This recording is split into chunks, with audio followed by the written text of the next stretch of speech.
So I got to hold this camera a little bit further out away from me because the lens this doesn't have quite as wide an angle as my Sony does, or any of my other cameras, GoPro or anything like that. I still ain't got the focus perfected on this one yet. It's a little tough when you've been using your primary camera for 4 years and you're used to that, completely changing gears and going to something else. It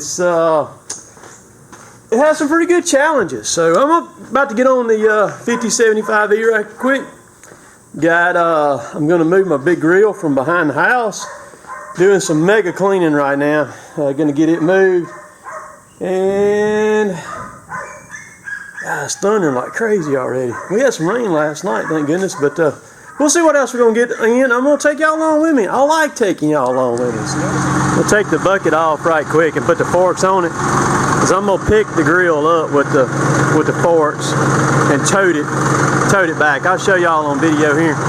Once I get the forks on it and I get it forked. I've done it before. It works pretty good. So we'll go get it right quick. Any of y'all that have these tractors know how hard it is to line the attachments up on the front with the loader, because you can't see it because the hood's taller, because of the emissions stuff on them. Well, I finally figured out a while back a trick to how to do it, and do it pretty dang good for the most part. You'll still get off every now and then, but you'll about hit it right on. This line right here in the middle of the hood, you see it's got a silver ornament out there on the end of it. You'll take and line that thing up right in the center right there. You'll just about hit it just right every time. It took me a little while to figure that crap out, but I mean, once you go down lower than what I am, and see I'm 4 foot off the ground right now, you can't see nothing up there on that thing, and you have to get used to it there. Let's go get the grill right quick. Alright, I'm going to go right under the tank. I'm going to straddle the tire and go right under the tank with the forks. I need to spread those forks out all the way out. I wasn't sure how it's going to work out, but I have toted it like this before, so I'm going to spread the forks, go right under the tank, and then curl it, and I'll be able to pick it up and tote it.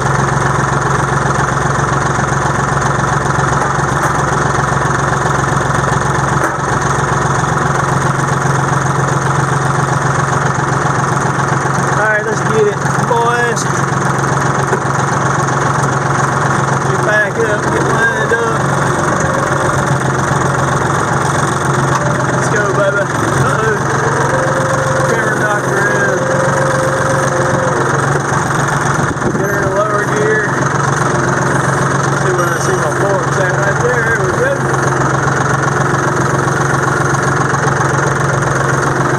I'm going to go right up to that fender right there. Without hitting it. That's what I want to do. Right there, baby. Alright, we're going to curl her.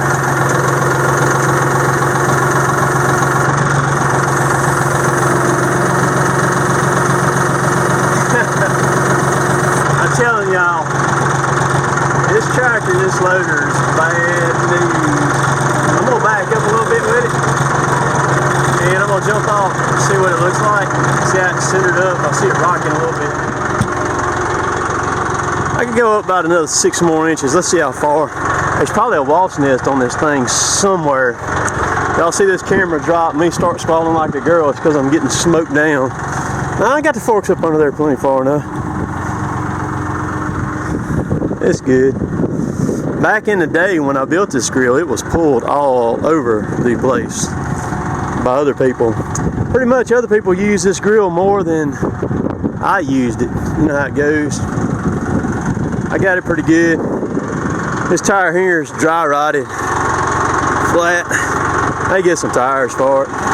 But if I put tires on it, if I leave it like that, nobody will pull it. Nobody will want to come borrow it and take it somewhere. So that's the reason why I've left it like that. Smart thinking, man. Let's move this joker down. We're going to take it down there to my shop by the dog pen. And I've got a cover that I'm gonna put over it that'll work beautifully on it. We're just easing on along. I don't want no catastrophes or anything. We'll give her a little fuel here. What the heck? Let's grab a gear. If it falls off, it'll make the video better.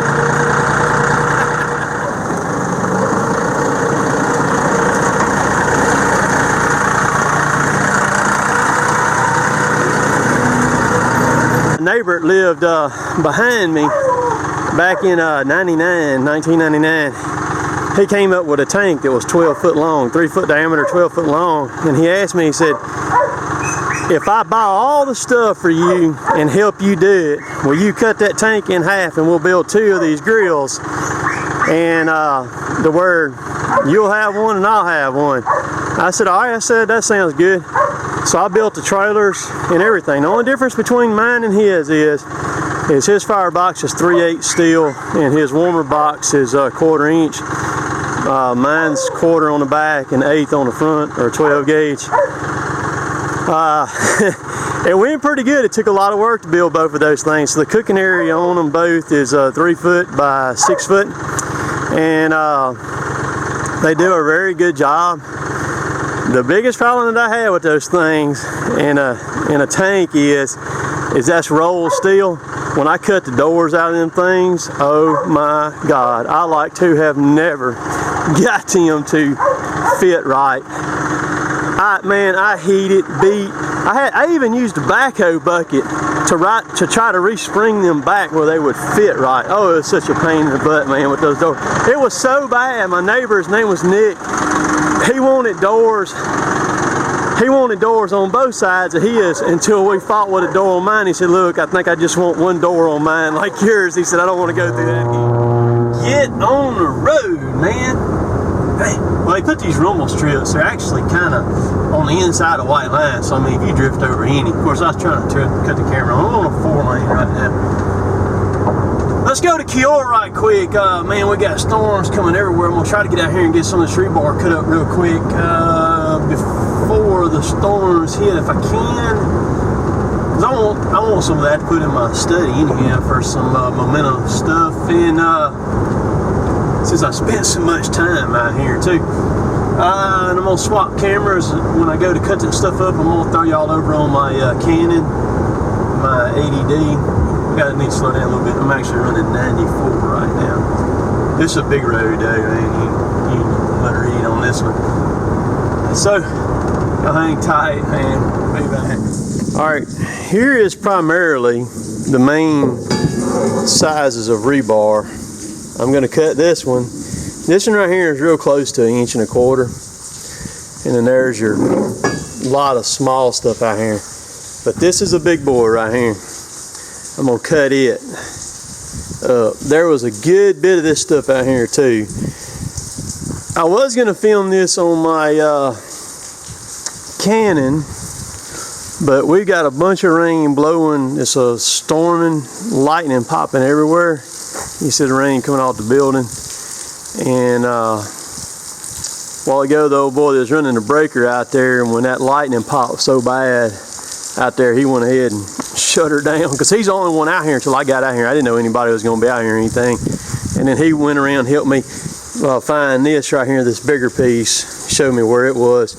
And then when I go to leave, I'm going to get a giant bolt up there that he's got set out for me too, and I'll show y'all that.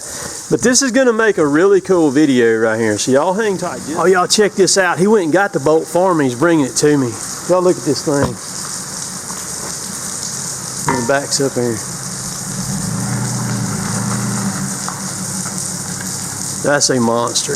Holy cow. Dude. Golly. That is a monster. Dang it. I mean, that's a big one right there. This is gonna make a good video right here. And I'll hang on, we'll grab it out here. Man, it is flat rocking now. I'm not sure that I'm gonna be able to do this here or not. I think, let's see. I'm gonna turn my truck around and back it in right here because I got a wall right here protecting me. Let me do that right quick. All right, this is gonna be a massive test for the 18 volt. Cut it right there. We're gonna see what she's gonna do here. I got 3 pieces to cut. We're gonna start with the biggest one first. See how this works.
I'll measure in just a second.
Alright, so used 1 bar on the battery, cutting those 3 pieces in.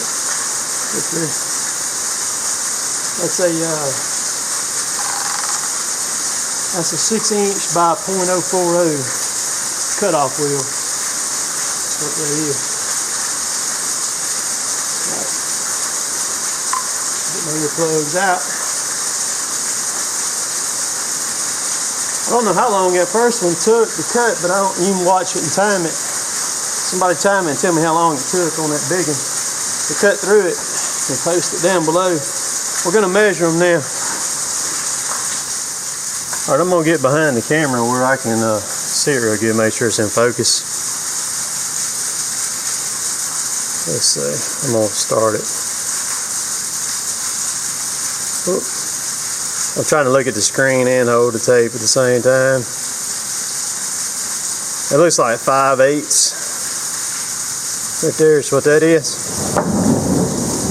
We'll go to the next larger one here. Start it on the 4. It looks like 1 1/8 inches, or it may be considered 1 inch. That's from, that may be just 1 inch right there. But if you measure it from nipple to nipple, it's 1 1/8 inches. That's what that is. All right, here's the big piece.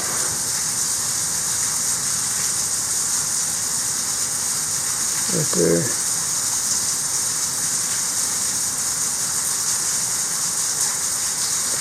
Now it's hard to tell.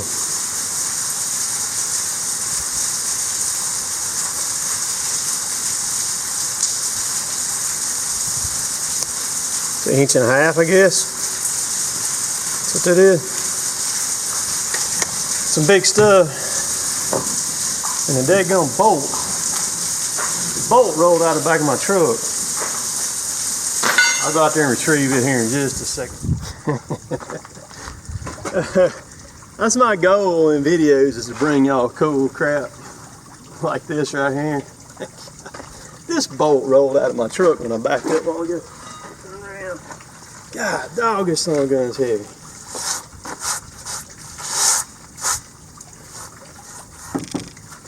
You get a tape, I'll put a tape on it right quick just to see what it is.